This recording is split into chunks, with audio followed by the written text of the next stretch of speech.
تو میں نکاح کر لوں۔ پہلی یہ کہ مرتے وقت ایمان سلامت لے جاؤں گی یا نہیں۔ لوگوں نے کہا کہ معلوم نہیں۔ آپ نے فرمایا کہ دوسری یہ کہ میرا اعمال نامہ دائیں ہاتھ میں دیا جائے گا یا بائیں ہاتھ میں، اور تیسرا یہ کہ قیامت کے دن ایک گروہ کو بشت میں دائیں طرف سے لے جایا جائے گا اور دوسرے گروہ کو بائیں طرف سے، تو میں کس جانب سے جاؤں گی؟ لوگوں نے جواب دیا کہ ہمیں تو علم ہی نہیں ہے۔ تو حضرت رابعہ فرماتی ہیں کہ جسے اتنے سارے غم ہوں وہ عورت شوہر کی خواہش کیسے کر سکتی ہے؟ اس کا دل ہر وقت خوف الہی سے معمور رہتا تھا۔ وہ اپنے خوف جہنم اور خواہش جنت سے بے نیاز ہو کر خدا کو یاد کرتی تھی۔ ان کا عقیدہ یہ تھا کہ خدا کو یاد کیا جائے کیونکہ وہ وحدہ لا شریک ہے۔ اس محبت کا مقصد باری تعالیٰ کی خوشنودی حاصل کرنا ہو، اس کا دیدار حاصل کرنا ہو۔ آپ ہمیشہ روتی تھی، فرمایا کرتی تھیں کہ میں نے صرف اللہ تعالیٰ ہی سے محبت کی ہے، ڈرتی ہوں کہ مرتے وقت آواز نہ آئے کہ رابعہ تو ہمارے لائق نہیں۔ وہ ہمیشہ کھردرے کمبل کا کرتا پہنتی تھیں اور وصیت فرماتی تھیں کہ مرنے کے بعد اسی میں دفن کی جاؤں۔ ان کے انتقال کے بعد ایک خاتون نے انہیں خواب میں دیکھا کہ بہت ہی قیمتی ریشمی کرتا پہنے ہوئی تھی۔ خاتون نے سوال کیا کہ کمبل کا کرتا کہاں گیا؟ تو جواب میں کہنے لگی کہ رحمان نے اس کرتے کی بدلے میں یہ کرتا عطا فرمایا ہے۔ اس عورت نے کہا کہ قرب الہی کے حصول کا کوئی طریقہ بتائیں۔ تو جواب دیا کہ قرب الہی کے لیے یاد الہی سے بہتر کوئی چیز نہیں۔ اکثر وہ اشعار پڑھا کرتی تھیں جن کا ترجمہ کچھ یوں ہے: اے میرے آقا، بندے خلوتوں میں تیرا قرب ڈھونڈتے ہیں، تیری عظمت کے گیت سمندر میں مچھلیاں گاتی ہیں، اور تیرے مقدس جلال کی وجہ سے موجیں ایک دوسرے سے ٹکراتی ہیں۔ دن کی روشنی، رات کی تاریکی، گھومنے والے آسمان، منور چاند، چمکیلے تارے سب تیرے سامنے سجدہ کرتے ہیں، اور ہر چیز ایک انداز کے مطابق ہے کیونکہ تو غنی اور قہار ہے۔ وہ اپنی دعائیں اپنے اشعار کے ذریعے بیان کرتی تھی۔ اس دعا کو اکثر راتوں کو چھت پر جا کر پڑھا کرتی تھی: اے میرے مالک، ستارے چمک رہے ہیں اور سب لوگوں کی آنکھیں نیند سے بند ہیں اور ہر کوئی اپنی خلوت میں ہے، میں یہاں تیرے ساتھ اکیلی ہوں۔ اے مالک، اگر میں دوزخ کے عذاب کے خوف سے تیری عبادت کرتی ہوں تو تو مجھے دوزخ میں جھونک دے۔ اگر میں جنت کی توقع میں تیری عبادت کرتی ہوں تو مجھے جنت سے محروم کر دے، لیکن اگر میں محض تیری خاطر عبادت کرتی ہوں تو مجھ سے اپنے حسن لا زوال کو پوشیدہ نہ رکھنا۔ وہ فرماتی تھیں کہ کوئی انسان کس طرح توبہ کر سکتا ہے جب تک اس کا مالک اس کو اس کی توفیق عطا نہ کرے اور اسے قبولیت نہ بخشے۔ اگر وہ تمہاری طرف رخ کرے گا تو تم بھی اس کی طرف رخ کرو گے۔ فرماتی تھیں کہ اللہ تعالیٰ سے قناعت پسند دل مانگو، یہ بہت بڑی نعمت ہے۔ دل کو قابو میں رکھنا اور اختیار ہونے پر ناجائز خواہشوں کو روکنا مردانگی ہے۔ ایک مرتبہ لوگوں نے عرض کیا کہ آپ کی شیرین بیانی تو اس قابل ہے کہ آپ کو مسافر خانے کا نگران مقرر کر دیا جائے۔ فرمایا کہ میں تو خود ہی اپنے مسافر خانے کی محافظ ہوں، کیونکہ جو کچھ میرے اندر ہے اسے باہر نکال دیتی ہوں، اور جو میرے باہر ہے اس کو اندر جانے نہیں دیتی۔ اس لیے مجھے کسی کی آمد و رفت سے کوئی سروکار نہیں ہے، کیونکہ قلب کی نگہبان ہوں، خاکی جسم کی نہیں۔ ایک مرتبہ آپ سے سوال کیا گیا کہ آپ ابلیس کو دشمن تصور کرتی ہیں؟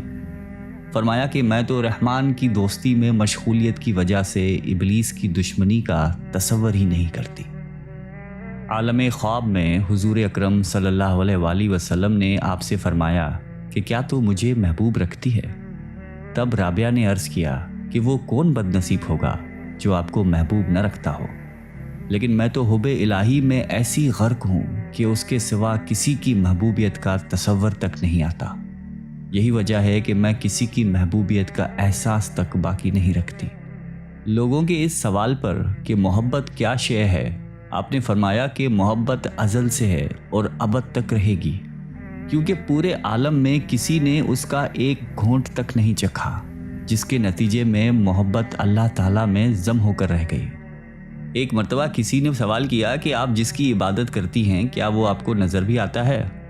تو فرمایا کہ اگر نظر نہ آتا تو عبادت کیوں کرتی؟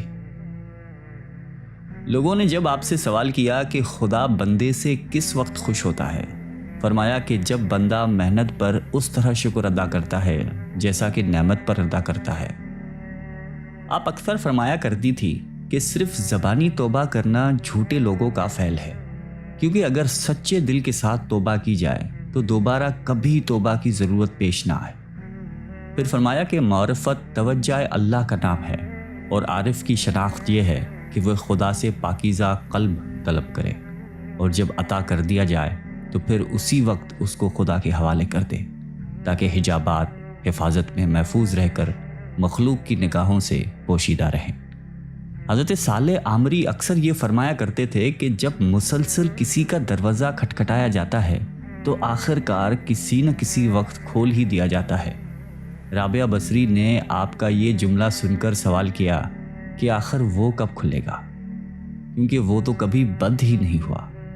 یہ سن کر حضرت صالح کو آپ کی دانش مندی پر مسرت ہوئی اور اپنی کم عقلی پر رنج ہوا۔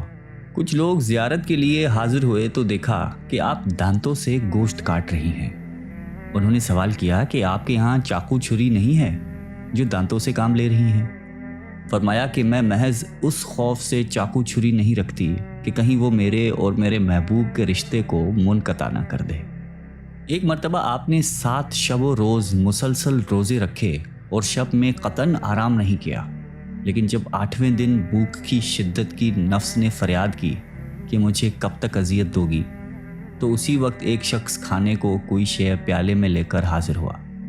آپ لے کر شمع روشن کرنے اٹھیں، اسی وقت گر کے ٹوٹ گیا۔ اس وقت آپ نے ایک دل روز آہ بھر کر اللہ تعالیٰ سے عرض کیا کہ میرے ساتھ کیا معاملہ کیا جا رہا ہے۔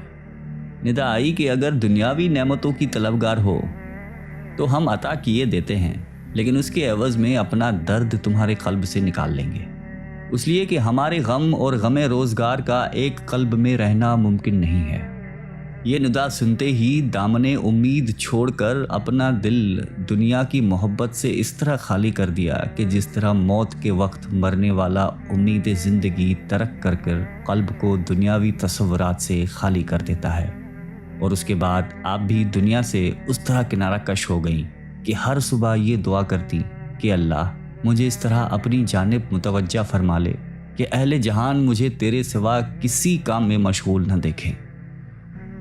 حضرت عبد الواحد عامری بیان کرتے تھے کہ ایک مرتبہ میں اور حضرت سفیان ثوری رابعہ بصری کے مزاج پرسی کے لیے حاضر ہوئے تو کچھ ایسے مرطوب ہوئے کہ لب کشائی کی ہمت ہی نہیں ہو سکی، حتیٰ کہ رابعہ نے خود ہی فرمایا کہ کچھ گفتگو کیجیے، تو ہم دونوں نے عرض کیا کہ اللہ تعالیٰ آپ کا مرض دور فرما دے۔ رابعہ نے فرمایا کہ اللہ تعالیٰ آپ کا مرض دور فرما دے، اور میں اس عطا کردہ کرشمے کا شکوہ کیسے کر سکتی ہوں، کیونکہ یہ کسی دوست کے لیے بھی مناسب نہیں کہ رضائے دوست کی مخالفت کرے۔ پھر حضرت سفیان نے پوچھا کہ آپ کو کسی شے کی خواہش ہے؟ فرمایا کہ تم صاحب معرفت ہو کر ایسا سوال کرتے ہو، اور بصرہ میں کھجور کی موجودگی کے باوجود 12 سال سے کچھ کھانے کی خواہش ہے، لیکن میں نے محض اس لیے نہیں چکھی کہ بندے کو اپنی مرضی کے مطابق کوئی کام نہیں کرنا چاہیے، کیونکہ رضا الہی کے بغیر کوئی کام کرنا کفر کے ہم معنی ہیں۔ پھر حضرت سفیان نے اپنی دعا کے لیے درخواست کی تو فرمایا کہ اگر تمہارے اندر حب دنیا نہ ہوتی تو تم نیکی کا مجسمہ ہوتے۔ انہوں نے عرض کیا کہ یہ کیا فرما رہی ہیں؟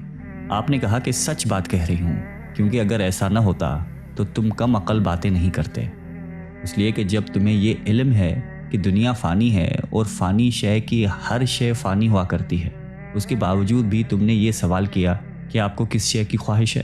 یہ سن کر سفیان نے محو حیرت ہو کر بارگاہ الہی میں عرض کیا کہ یا اللہ، میں تیری رضا کا جویا ہوں۔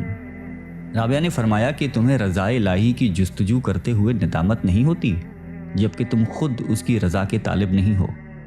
حضرت مالک بن دینار کہا کرتے تھے کہ ایک مرتبہ بغرض ملاقات رابعہ کے یہاں پہنچا تو دیکھا کہ ایک ٹوٹا ہوا مٹی کا لوٹا ہے جس سے آپ وضو کرتی ہیں اور پانی پیتی ہیں، اور ایک بوسیدہ چٹائی ہے جس پر ایک اینٹ کا تکیہ بنا کر سوتی ہیں۔ میں نے عرض کیا کہ میرے بہت سے احباب مالدار ہیں، اگر اجازت ہو تو ان سے آپ کے لیے کچھ طلب کروں۔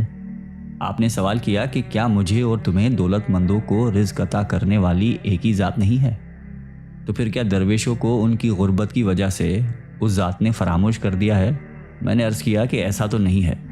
فرمایا کہ جب وہ ذات ہی فرد کی ضروریات سے واقف ہے تو پھر ہمیں یاد دہانی دلانے کی کیا ضرورت ہے، اور ہمیں اس کی خوشی میں خوش ہونا چاہیے۔ مشائخین بصرہ میں سے ایک شیخ آپ کے ہاں جا کر بیٹھے اور بیٹھے بیٹھے دنیا کی شکایتیں کرنے لگے، تو رابعہ نے فرمایا کہ غالباً آپ کو دنیا سے بہت لگاؤ ہے، کیونکہ جو شخص جس سے زیادہ محبت کرتا ہے اسی کا ذکر بہت زیادہ کرتا ہے۔ اگر آپ کو دنیا سے لگاؤ نہ ہوتا تو آپ کبھی دنیا کا اس کثرت کے ساتھ ذکر نہ کرتے۔ وفات کے وقت آپ نے مجلس میں حاضر مشائخین سے یہ فرمایا کہ آپ حضرات یہاں سے ہٹ جائیں، ملائکوں کے لیے راستہ چھوڑ دیں۔ چنانچہ سب باہر آ گئے اور دروازہ بند کر دیا۔ اس کے بعد اندر سے یہ آواز سنائی دی کہ اے مطمئن نفس، اپنے مولا کی جانب لوٹ چل۔ اور جب کچھ دیر کے بعد اندر سے آواز آنا بند ہو گئی تو لوگوں نے جب اندر جا کر دیکھا تو روح قفس انصری سے پرواز کر چکی تھی۔ مشائقین کا قول ہے کہ رابعہ نے خدا کی شان میں کبھی کوئی گستاخی نہیں کی اور نہ کبھی دکھ سکھ کی پرواہ کی، اور مخلوق سے کچھ طلب کرنا تو درکنار، اپنے مالک کے حقیقی سے بھی کچھ نہیں مانگا، اور انوکھی شان کے ساتھ دنیا سے رخصت ہو گئیں۔ انا للہ و انا الیہ راجعون۔